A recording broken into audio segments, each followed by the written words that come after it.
Ladies and gentlemen, in a world where people wear a team's colors like a personality, where strangers' victories feel like personal redemption, where a scoreboard can control someone's mood for an entire week, there is a group of people who stand out quietly, the people who don't obsess over sports, and they are often misunderstood.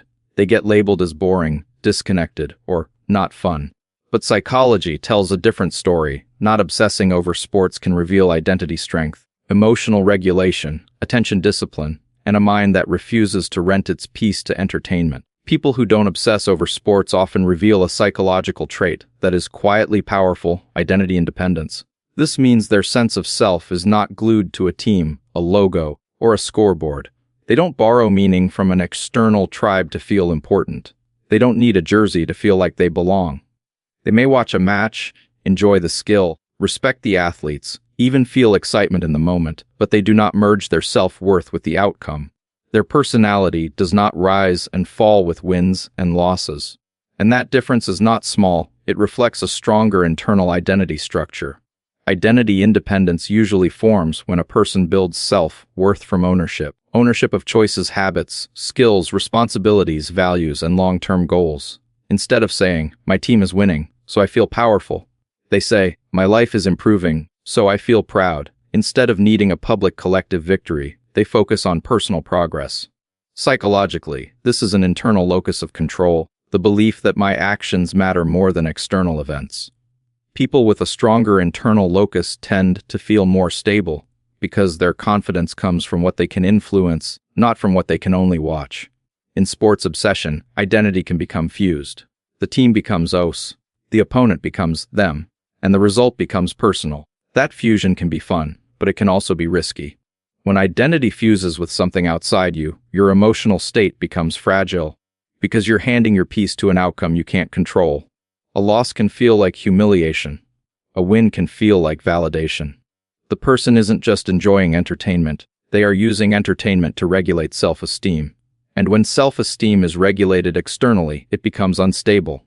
The identity-independent person rejects that emotional dependency.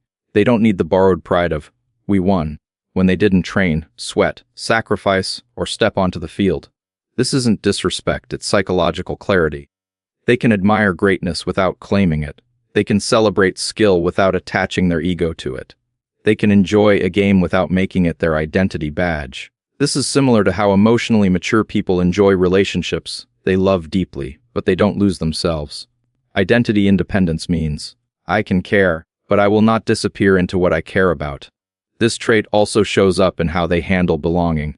Many people use sports as a shortcut to community. It offers instant tribe, instant conversation, instant rituals, instant shared emotion. Again, that's not wrong. Humans crave belonging. But some people don't need that shortcut because they create belonging in other ways. Family bonds, friendships based on values, work communities, faith circles, creative circles, learning groups, business networks. Their belonging is built through real connection, not just shared loyalty. They may prefer smaller, deeper circles rather than large, loud identities.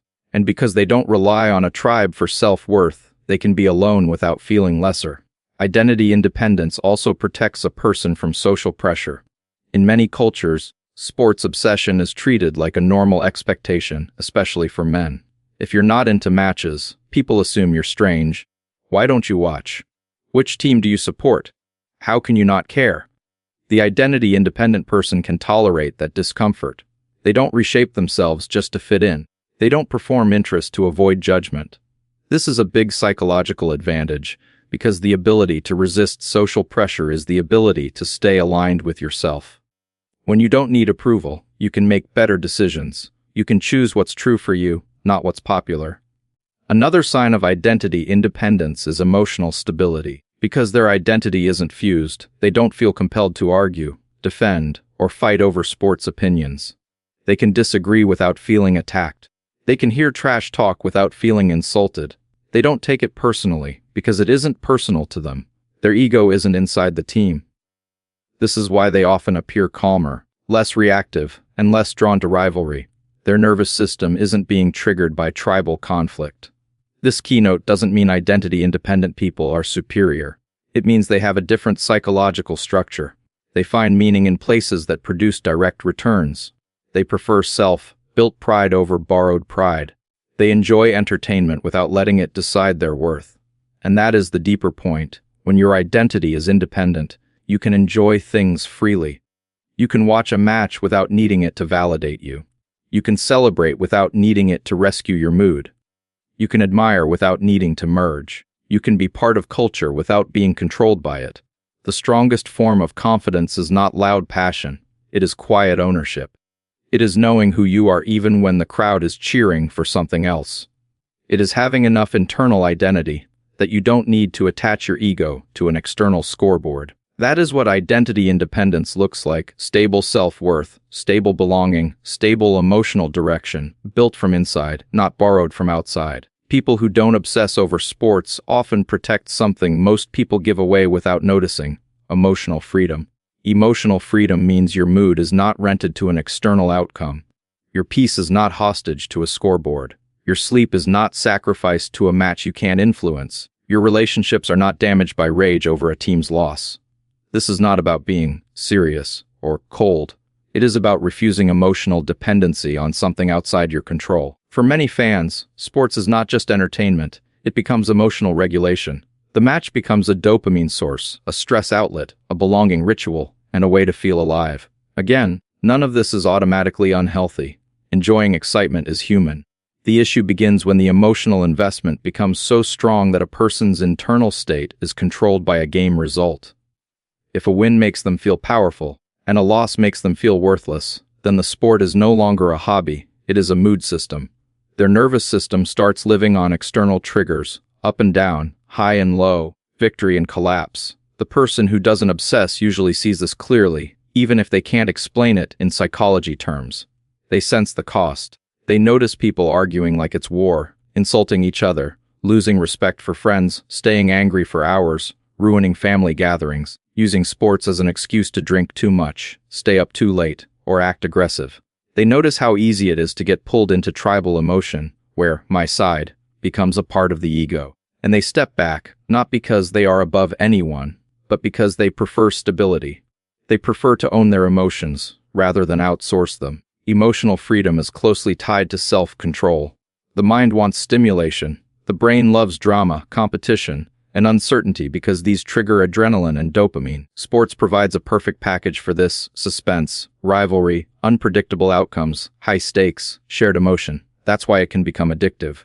Even people who say, "I'm not obsessed," might still feel pulled, checking updates, watching highlights, scrolling debates, craving the emotional hit. But the person who truly doesn't obsess has learned to tolerate neutral. They can live without constant emotional spikes. They can enjoy a calm evening without needing excitement to prove the day was worth it. This calm is not boredom, it is regulation. A regulated nervous system values steady energy. It doesn't want to be thrown into rage or euphoria too often, because it knows those swings come with a cost: tension in the body, irritability, poor sleep, mental fog, impatience with loved ones. Many people don't realize how much their nervous system is affected by high arousal until they step away from it and feel the difference. The person who doesn't obsess often experiences peace as something precious, something to protect, because maybe they've paid for it before. They may have lived through stress, anxiety, emotional chaos, or burnout, and they've learned that peace is not automatic, peace is built. Another key part of emotional freedom is the refusal to personalize outcomes. In obsession, the result becomes, "About me," people say, "we won," and "we lost." Their mood is tied to success. Their ego feels attacked when the team is criticized. This is emotional fusion. Fusion makes people reactive. It makes arguments feel personal. It makes disagreement feel like disrespect. The non-obsessive person avoids fusion. They keep a clean boundary. This is entertainment, not identity. They can appreciate skill without needing it to validate them. They can accept loss without feeling humiliated. That boundary protects their relationships, because they don't need to fight to defend their ego. Emotional freedom also shows up in time choices. When people obsess, the sport sets their schedule. Their weekends revolve around it. Their mood before and after is shaped by it. Their attention is captured for hours, and afterward they may spend more hours discussing it. The non-obsessive person keeps control of their time and emotional calendar. They choose when to watch, when to stop, and when to do something else. They don't feel compelled to keep feeding the cycle because they are not using it to regulate their self-worth. This doesn't mean they never feel excitement. It means they don't let excitement become dependency. They can enjoy a match, then move on. They don't need endless analysis. They don't need constant arguments. They don't need the rivalry energy to feel strong. They might prefer excitement that produces real-life growth, training the body, building a skill, creating something, improving a business, learning knowledge, strengthening a relationship. That excitement is empowering because it's connected to their own agency. Emotional freedom is one of the most underrated strengths in modern life. When you are free, you cannot be easily manipulated by hype, tribal pressure, or drama. You don't lose your dignity in arguments that don't matter. You don't sacrifice your peace to prove loyalty. You don't hand your mood to something you can't control. You remain steady, and in a world addicted to emotional chaos, steadiness is power. People who don't obsess over sports often have a discipline that most people don't recognize: attention discipline, the ability to choose where their time and mental energy go, and to refuse what doesn't serve their real goals. This keynote isn't about judging sports. It's about understanding a psychological difference. Some people are wired toward spectatorship, others are wired toward building. One gets a rush from watching outcomes, the other gets a rush from creating outcomes. And the people who don't obsess are often builders because they see attention as currency. Attention is limited. Every hour you spend watching, debating, scrolling highlights, arguing online, or tracking every update is an hour you didn't spend building your body, your skills, your income, your relationships, your peace, your future. Many people don't like hearing this because it's uncomfortable, but it's true. Time is the one resource you cannot earn back. People who don't obsess often feel this deeply. They may not say it out loud, but their decisions show it. They choose activities that produce direct returns. They invest in things where effort becomes progress, not just entertainment. This is why many of them have an internal opportunity cost calculator. They look at obsession and they see the hidden bill. Not money time, not time only energy, not energy only mental bandwidth. They see how sports content can become endless highlights, previews, post-game analysis, rumors, arguments, or takes. Drama. Even if each piece is short, it adds up. It fills the mind with noise. And noise has a cost. It makes it harder to focus, harder to sleep, harder to think deeply, harder to stay disciplined. So they step back, not because they hate sports, but because they don't want their brain to be occupied by things that don't move their life forward. People with attention discipline often value mastery. Mastery requires deep work, repetition, and boredom tolerance. You must be able to do the same skill again and again when it's not exciting. You must be able to train when you don't feel motivated. You must be able to focus without constant novelty. Obsessive content consumption trains the opposite. It trains constant stimulation and instant reward. It makes ordinary work feel dull. Builders know this. They protect their mind from being rewired by nonstop dopamine spikes. They keep their attention clean, because clean attention is the foundation of excellence. Attention discipline is also a form of self-respect. It is saying, my life is not a waiting room. Many people live as if real life will start later when they have confidence, later when they have money, later when they have the perfect moment. Meanwhile, they fill the present with distractions. The person who doesn't obsess is often less willing to live in distraction. They want their days to matter now. They want their actions to line up with their future. They understand that your daily routine becomes your destiny. And destiny isn't built by what you watch. It's built by what you repeatedly do. This keynote also explains why some people feel uncomfortable in sports-obsessed environments. It's not only boredom, it's mismatch. Their brain is hungry for growth, not commentary. They'd rather learn something, build something, or improve something than endlessly discuss something. They might enjoy a match casually, but they don't feel the urge to spend hours analyzing strangers' performance while their own goals sit untouched.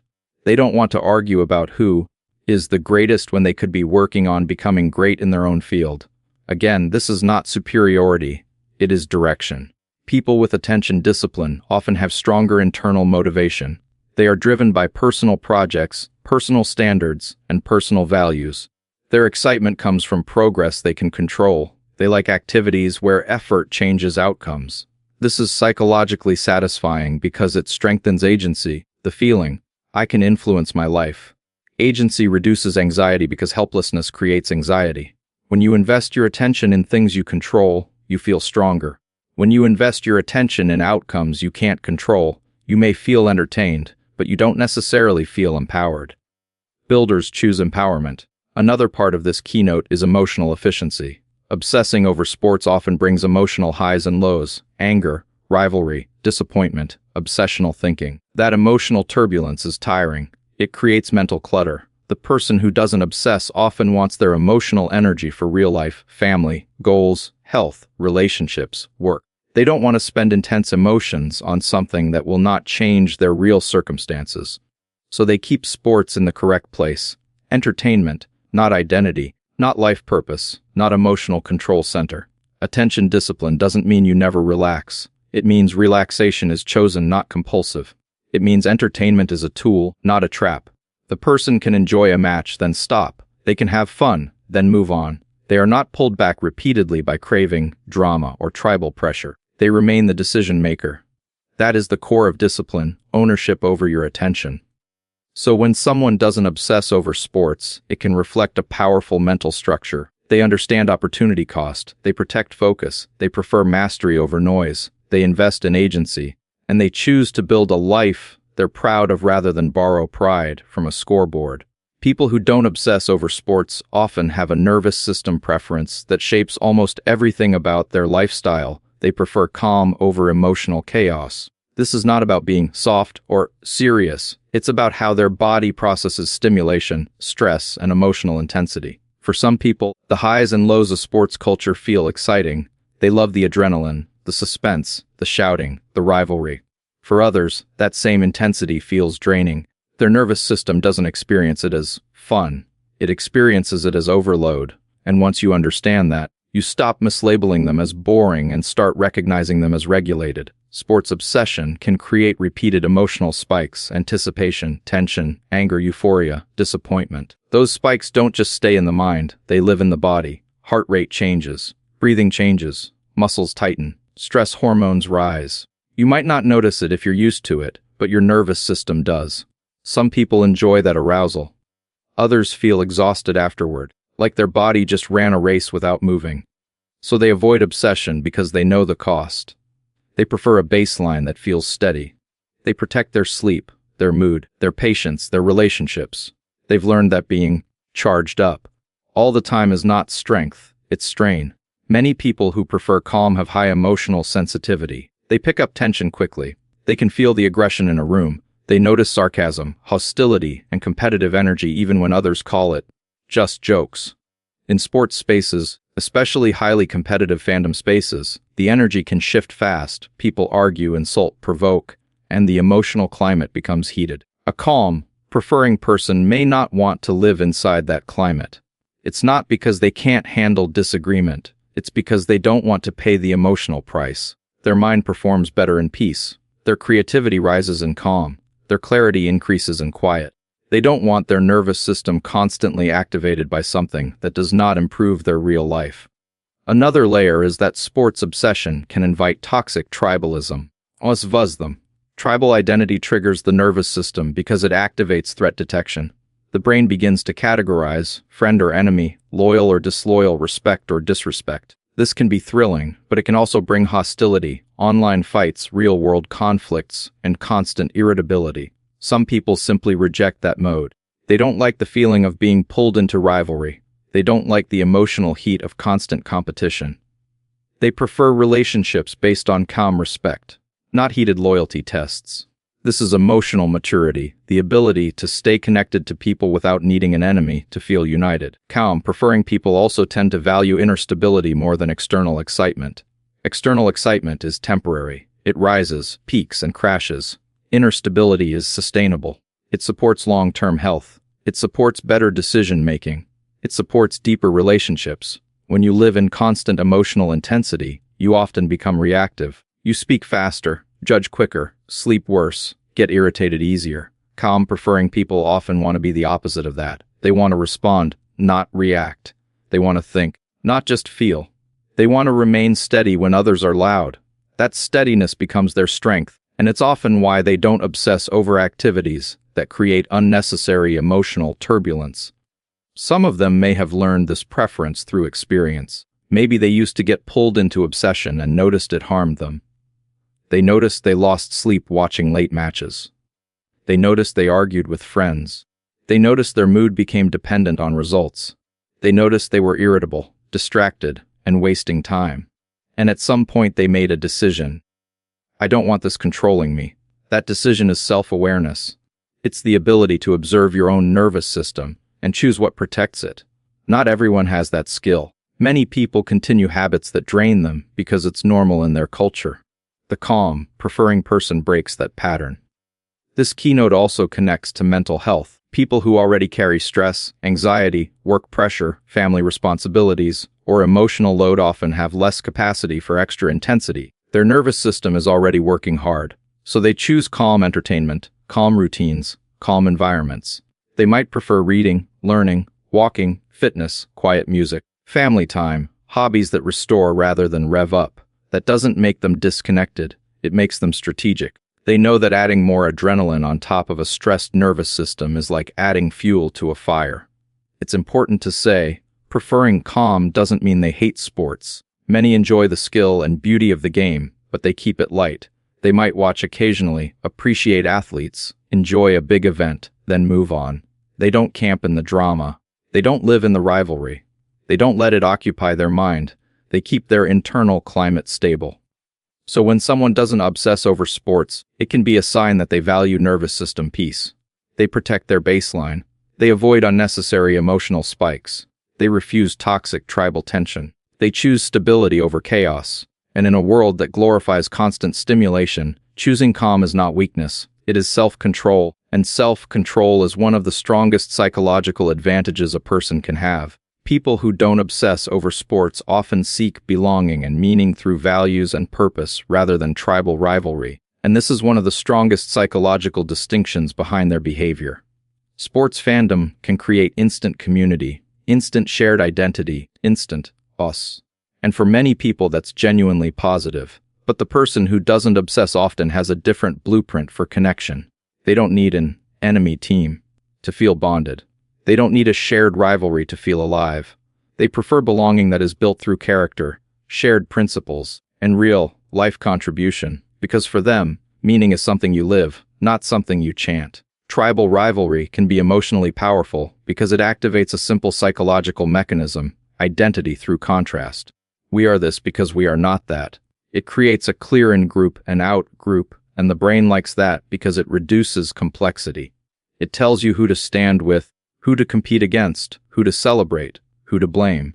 But some people are uncomfortable with that style of belonging, not because they are weak, but because they see how quickly it can become irrational, hostile, and dehumanizing. They notice how easily people who are kind in normal life can become aggressive in tribal mode. They notice how arguments explode over something that doesn't change anyone's real situation. They notice how people lose friendships over a jersey, and they think, this isn't my kind of connection. These people often prefer meaning that is grounded in responsibility. Their identity is built around roles and values, being a good parent, a reliable spouse, a disciplined worker, a person of faith, a learner, a builder, someone who keeps their word, someone who improves. Their pride comes from contribution, not affiliation. They don't want to feel strong because my team is strong. They want to feel strong because my character is strong. That's a deeper kind of identity because it can't be taken away by a loss, a bad season, or an external outcome. It's earned internally. This also shapes the way they connect socially. They may not enjoy sports debates because sports debates often become ego battles, not conversations. The goal becomes winning the argument rather than understanding another person. Tribal belonging can create a pressure to prove loyalty, to show you're real, to defend, to fight, to insult rivals. For someone who values principle-based connection, that culture feels exhausting. They'd rather bond over something that improves both people, shared growth, shared learning, shared goals, shared service, shared faith, shared creativity, shared business ideas, shared self-improvement. These connections feel cleaner because they are not built on conflict, they are built on alignment. People like this often build community through purpose. They might join groups where the goal is development, gyms, study circles, business networks, charity work, religious communities, creative collaborations, volunteering, mentoring, professional teams. The emotional payoff is different. Instead of excitement through rivalry, they get fulfillment through contribution. Fulfillment is quieter than adrenaline, but it lasts longer. Adrenaline is a spike, fulfillment is a foundation. And many people who don't obsess over sports are chasing foundations, not spikes. This keynote also explains why their friendships may look smaller but stronger. When you don't rely on mass tribe energy, you often invest more deeply in fewer people. You choose friends based on trust, values, and character. You prefer people who are emotionally stable, consistent, respectful. You don't need loud gatherings every week to feel connected. You want real presence, not just shared noise. This can make them seem private or selective, but it often means they are intentional. They are building relationships that last, not relationships that exist only because the season is on. Another reason values-based belonging replaces sports obsession is because some people find meaning in their own mission.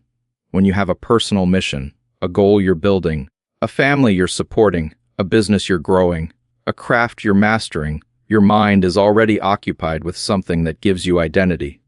You don't need borrowed identity. You don't need to feel part of something by association, because you are already part of something by creation. Your life has a direction. Your energy has a target. And when you have a target, random rivalries feel like noise. This doesn't mean they hate people who love sports. Many respect sports, admire discipline, enjoy big events, and appreciate how sports can unite communities. But they personally prefer belonging without hostility. They prefer meaning without division. They want community that doesn't require an opponent to feel alive. They want connection that makes them better, not just louder. So the deeper psychology of this keynote is simple. Some people build belonging through rivalry, others build belonging through values. Some build meaning through affiliation, others build meaning through contribution. The person who doesn't obsess over sports often chooses the second path because it creates a steadier identity, a calmer nervous system, stronger relationships, and a life where pride comes from who they are, not from what they support.